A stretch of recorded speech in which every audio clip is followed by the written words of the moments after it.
বাদশা তো এখন বাদশা নাই, তার এখন মাথার মধ্যে টেনশন যে 3 দিন পরে আমার হায়াত নেই, আমার ওই সময় পৃথিবী থেকে বিদায় নিতে হবে। পীর সাহেব বাদশাহ যখন সময়টা বেঁধে দিয়েছিল, ওই বেঁধে দেওয়ার সময় 3 দিন পরে এই বাদশাহ অর্থাৎ পীর সাহেব ওই জায়গায় হাজির হয়েছে। তার কর্মচারীরা খাবার নিয়ে ওই জায়গায় দাঁড়িয়ে আছে। যে সময়টা মৃত্যু হওয়ার কথা, বান্দা যে ওই সময় সিজদায় গিয়েছে, সিজদা থেকে আর মাথা উঠায় না। এরা মুসলমান নবীর উম্মতের দল। বাদশা তো মনে হয় কি বাদশা অর্থাৎ যে মুরিদ, সে তো মনে করেছে এখনই আমাকে পৃথিবী থেকে বিদায় নিতে হবে।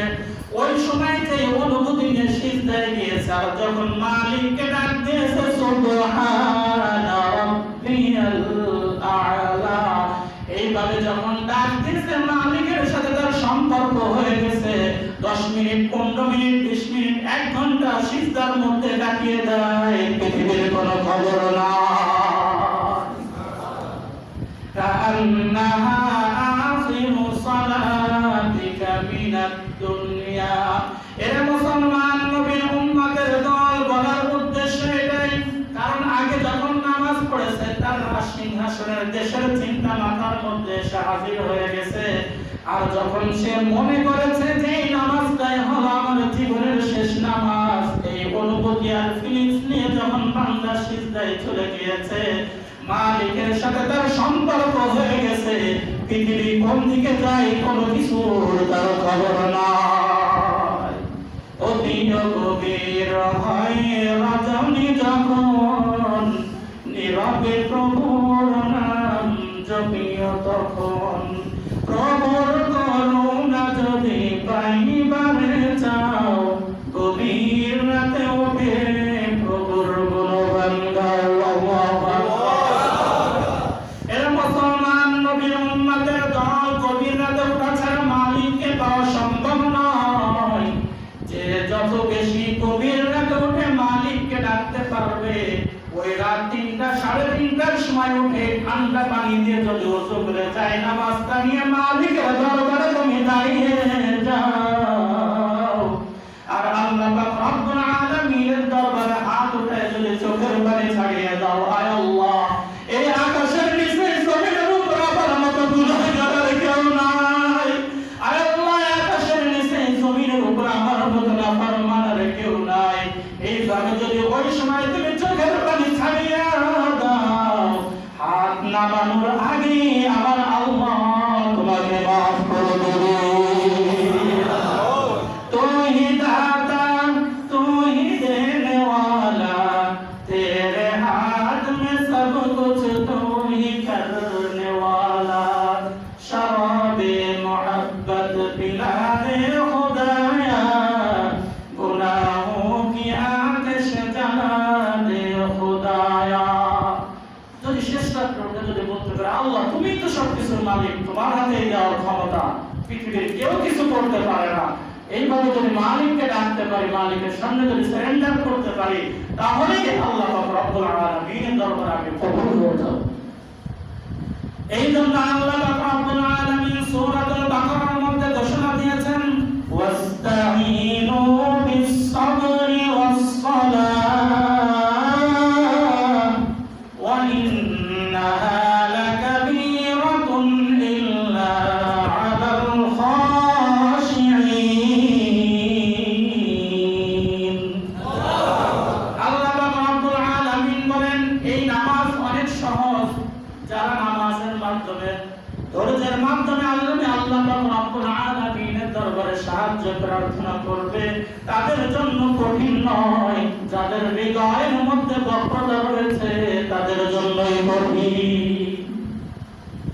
আজকে আমাদের অবস্থা এমন, একজন খাঁটি মুসলমান ফজরের সময় যখন মসজিদের মিনারে আযান হয়, একজন খাঁটি মুসলমান যদি হয়, তাহলে বিছানায় থাকা তার জন্য সম্ভব নয়। কি বলেন, ঠিক কিনা? কারণ যতক্ষণ পর্যন্ত বান্দা মসজিদে না আসবে, ততক্ষণ পর্যন্ত তার ভিতরে একটা অশান্তির আগুন জ্বলতে থাকে। কি বলেন, ঠিক কিনা? একজন মুমিনের অবস্থা যেমন হাদিসের মধ্যে বিশ্ব নবী জনাব মুহাম্মদুর রাসূলুল্লাহ সাল্লাল্লাহু আলাইহি ওয়াসাল্লাম বলেন, বান্দা যোহরের নামাজ পড়ে মসজিদ থেকে বের হয়, আবার আসরে কখন আসবে, সময় কখন হবে ঘড়ি দেখতে থাকে, কারণ তার হৃদয়ের সাথে তো মসজিদের সাথে সম্পর্ক রয়েছে, হৃদয়ের সাথে মসজিদের সাথে একটা ভালোবাসা হয়ে গেছে। এই জন্য মসজিদে আসে, তার হৃদয়ের মধ্যে একটা অশান্তির আগুন জ্বলতে থাকে। আবার বান্দা আসরের নামাজ পড়ে যায়, মাগরিবে কখন আসবে, মাগরিবের নামাজ পড়ে যায়, এশায় কখন আসবে, এই চিন্তা তার হৃদয়ের মধ্যে থাকে।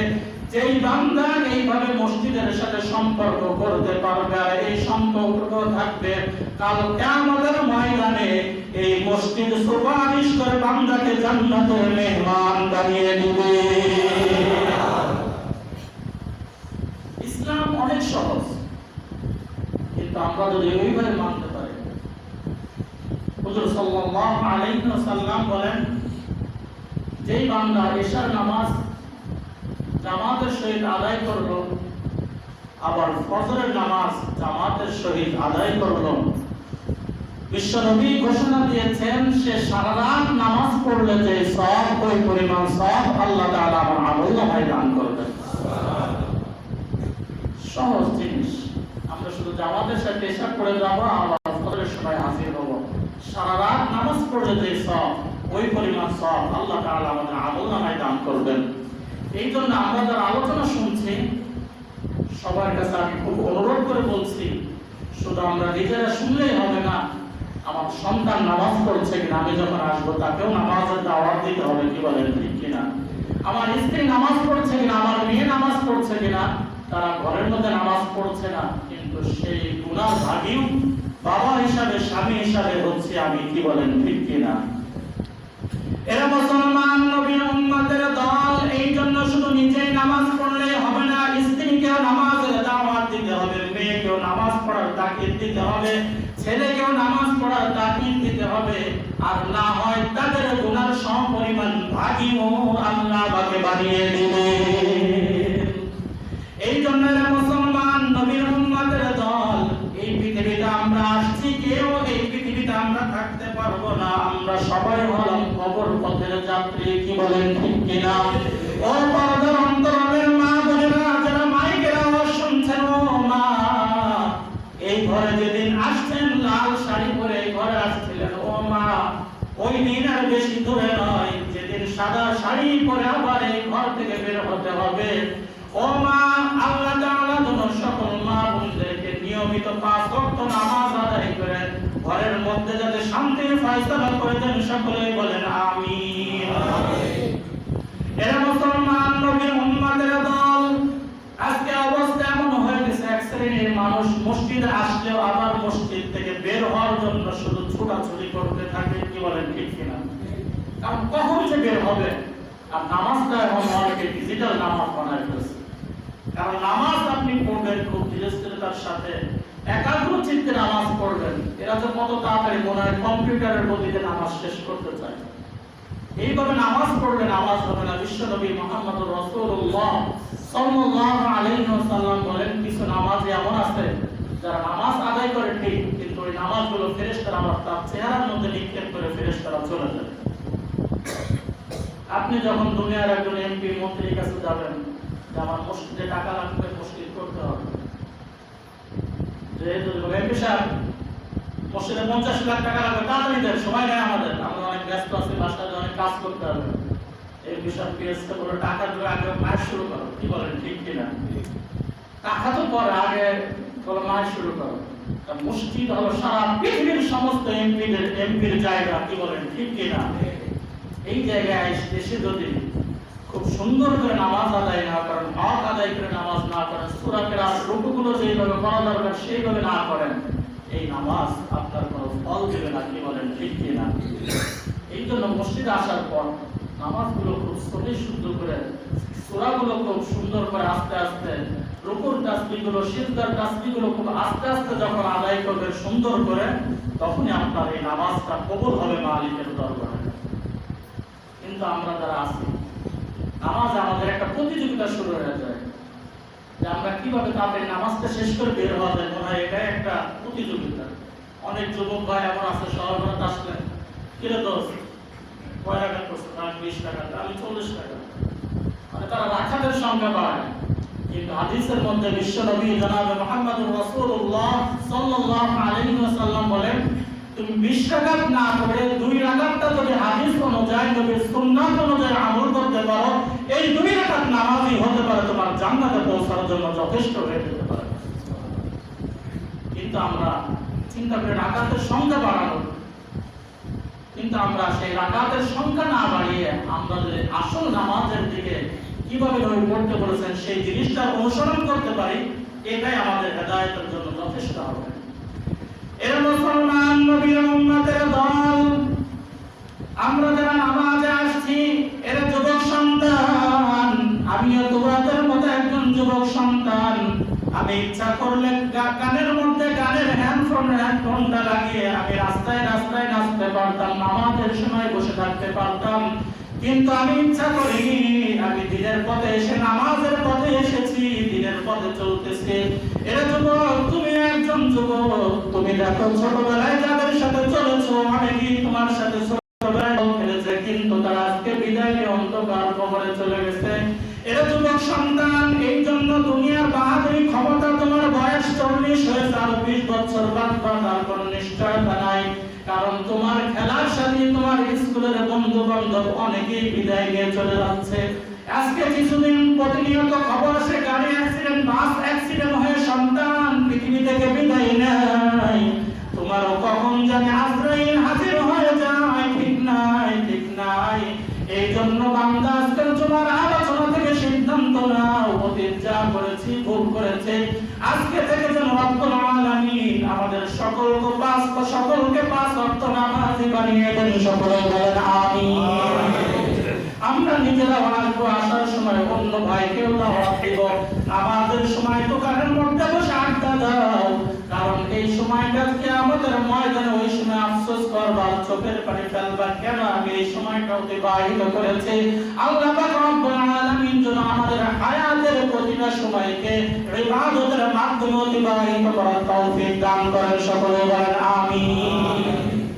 কারণ পরকালে যে কোনো সাহায্য কোনো কিছুই পাওয়া যাবে না, এই জন্য যা করার এই পৃথিবী থেকেই করতে হবে। এই মসজিদ মাদ্রাসা দ্বীনি কাজের জন্য আপনি যা করে যাবেন সেটাই কিয়ামতের ময়দানে আপনার উপকার হবে, কি বলেন ঠিক কিনা? আল্লাহ তাআলা যেন আমাদের সকলকে আমল করার তৌফিক দান করেন। সকলে বলেন আমিন। হযরত ইব্রাহিম পয়গম্বর যখন মসজিদ কাবা বানান, কিছু পাথর বেশি হয়ে যায়, আমি এক মিনিটে শেষ করছি, পাথর বেশি হয়ে যায়, পয়গম্বর বলছেন কি করব? আল্লাহ তাআলা বলছেন যে এগুলো গুঁড়া করে সারা পৃথিবীর মধ্যে ছড়িয়ে ছিটিয়ে দাও। তা যেই জায়গায় লা ইলাহা ইল্লাল্লাহর পাথর পড়েছে, আল্লাহ তাআলা ওই জায়গাকে মসজিদ হিসাবে কবুল করে নিয়েছেন। জোরে বলুন আলহামদুলিল্লাহ। আর যেই জায়গায় লা ইলাহা ইল্লাল্লাহ মুহাম্মাদুর রাসূলুল্লাহ পড়েছে, ওই জায়গায় আল্লাহ তাআলা মসজিদ এবং মাদ্রাসা দুটোটা হিসাবে কবুল করেছেন। এই জন্য এই মসজিদ আল্লাহর দরবারে কবুল হয়ে গেছে। গত শুক্রবার নামাজের পরে মসজিদে টাকা গোনার সময় আমি ওই জায়গায় ছিলাম, দেখলাম বেশিরভাগই সব 2 টাকার নোট। কয় টাকা? আওয়াজ দেন, কয় টাকার নোট? 2 টাকার নোট। আজকে যে আমাদের দেশের অবস্থা এমন, যারা ফকির ওদেরকে 2 টাকা দিলে আর চোখ গরম করে দেয়, তোমার 2 টাকার ভিক্ষা দেওয়ার জন্য রাস্তায় বের হয়ে যায়। আওয়াজ দিয়ে বলেন ঠিক কিনা? ফকিররা দাওয়াত দেয়, যদি কেউ সাদা ভাত দেয়, গোশত দেয়, ফকিরও রাগ হয়ে যায়। কারণ এখন ফকিররা বিরিয়ানি এগুলো ছাড়া খাইতে চায় না, এমন একটা অবস্থা হয়ে গেছে। এই জন্য আমরা যারা নামাজে আসছি, মসজিদ আল্লাহর ঘর, ওই পয়গম্বর ইব্রাহিমের পাথরের গুঁড়া পড়ে যায় মসজিদ হয়েছে। আল্লাহ তাআলাকে আমরা ফকিরের ভিক্ষা না দিয়ে, ওই 2 টাকা না দিয়ে, আল্লাহ তাআলা যেন আমাদের সকলকে মসজিদের ভালোবাসা হৃদয়ের মধ্যে এনে কিয়ামতের ময়দানে যাতে মসজিদের সুপারিশ আমাদের সবার জন্য হয়, রব্বুল আলামিন যেন তৌফিক দান করেন। সকলে বলেন আমিন। ওয়া আখিরু দাওয়ানা আলহামদুলিল্লাহি রাব্বিল আলামিন। যারা সুন্নাত পড়েন সুন্নাত পড়েন।